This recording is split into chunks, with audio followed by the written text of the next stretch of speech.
Hello, friends. Today we're going to talk about Miss Frizzle and how she made me think of Toyota, Socrates, and bacon. Let's talk.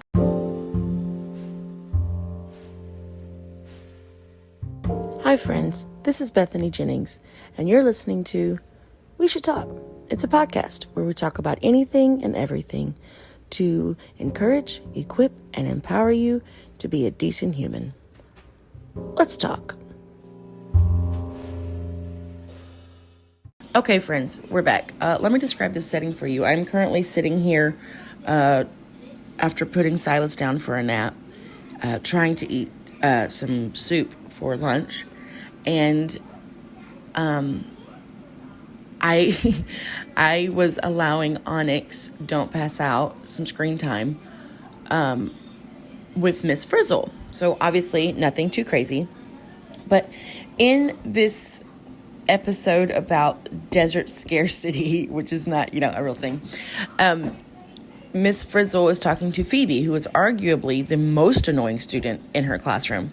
And Phoebe was like, but why? I don't know what she said. And Miss Frizzle responded with, keep asking why, and you're sure to find the answer. And so that reminded me of the 5 whys. Now I'm sure you're thinking, what exactly are the 5 whys? And what are you talking about? And why did she remind you of Socrates and bacon? Are you kidding me? And Toyota. So here's the thing. There is a strategy known as the 5 whys, which was made popular by... I actually first heard about this, back up. I actually first heard about this in a book by Dr. Eugene Wilson, actually, about church growth. And then, just kind of looked into it from there. But this strategy was made popular by Socrates Toyota. I'm not sure if I'm saying his name right, but it is what it is. He obviously is a Japanese industrialist, inventor, founder of Toyota, like the cars and stuff that we drive now, Toyota Industries.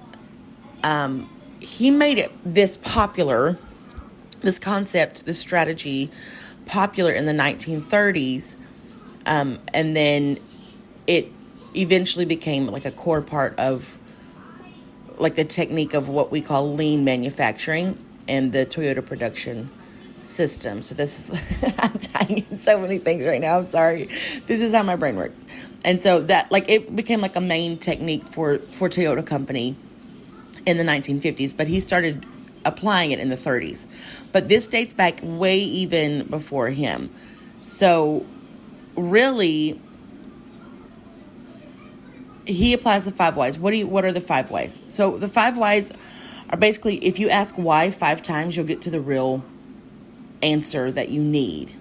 So one example that I read, I think it was in Dr. Wilson's book, one example that I read was, if you ask why, so it was something like, why did we lose the battle? Well, we lost the battle because our men weren't strong enough. Well, why weren't our men weren't as strong as their side? And why weren't they as strong? Because we didn't have chariots. Well, why didn't we have chariots? Because we didn't have horses to pull them. Well, why don't we have horses to pull them? Because all of our horses are lame. Well, why are all of our horses lame?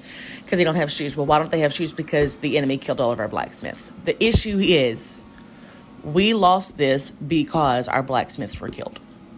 So ask why 5 times at least, and you'll get to your real answer.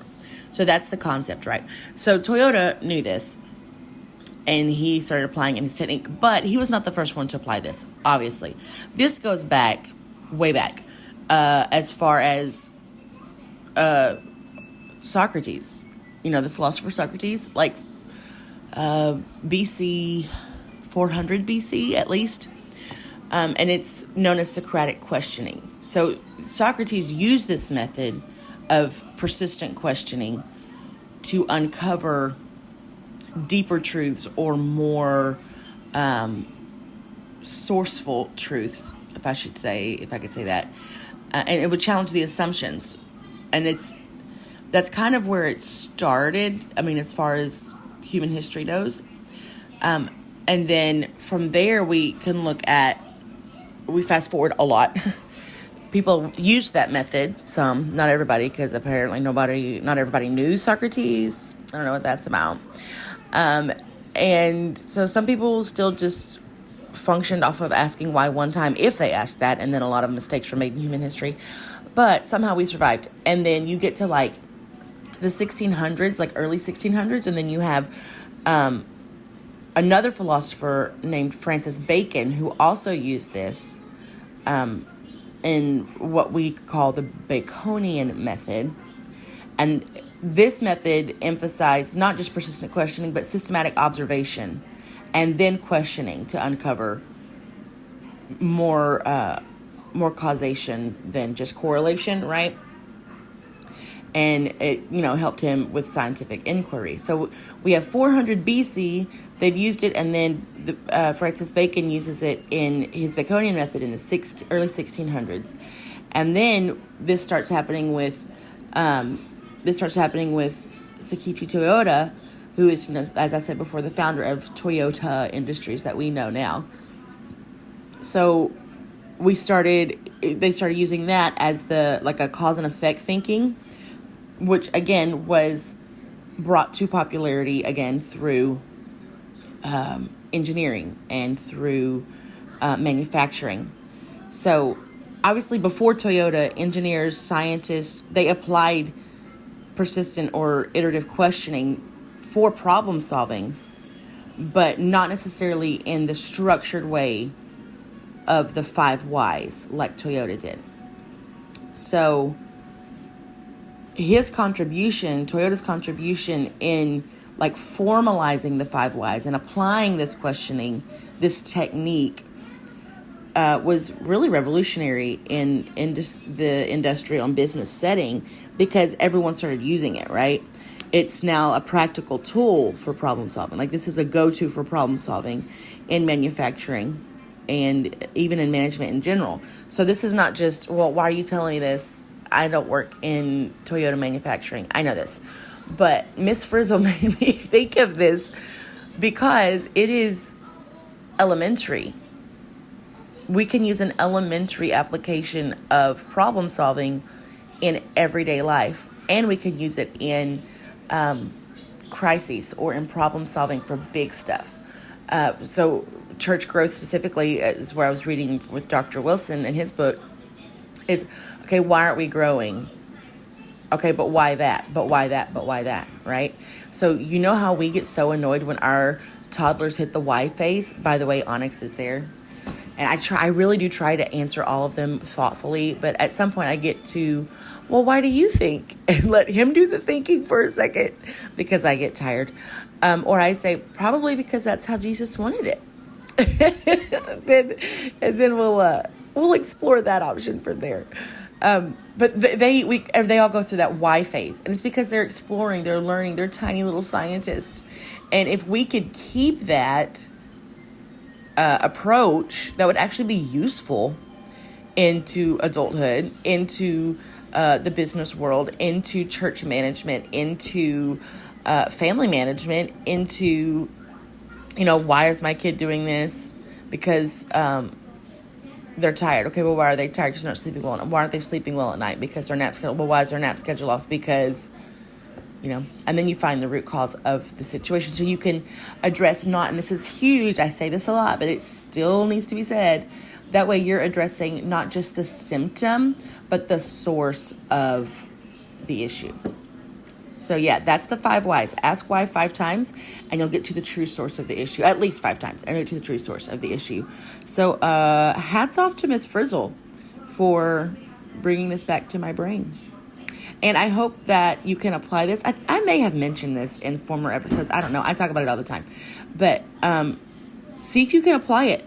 Think right now about a situation. It can be very intense and heavy and complicated, or it can just be something very simple in your everyday life.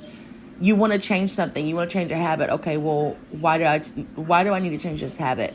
Why did this habit form? Why, and that way you can get to the source of it. I think once you actually have source connection and not just symptom connection, more stuff gets done more efficiently even.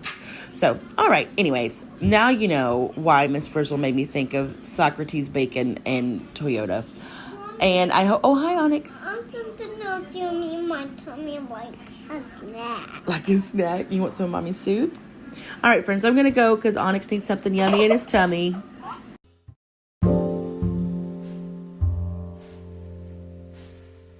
Well, that was fun. I'm glad you stuck around for the whole thing. And thank you for talking to me today. Y'all go like and follow and review and do all the podcast things that people do. And don't forget to be a good human.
And so she'll be reaching more and more, trying to manage the mood, manage the relationship, and he's going to pull away more and more because he doesn't like feeling controlled.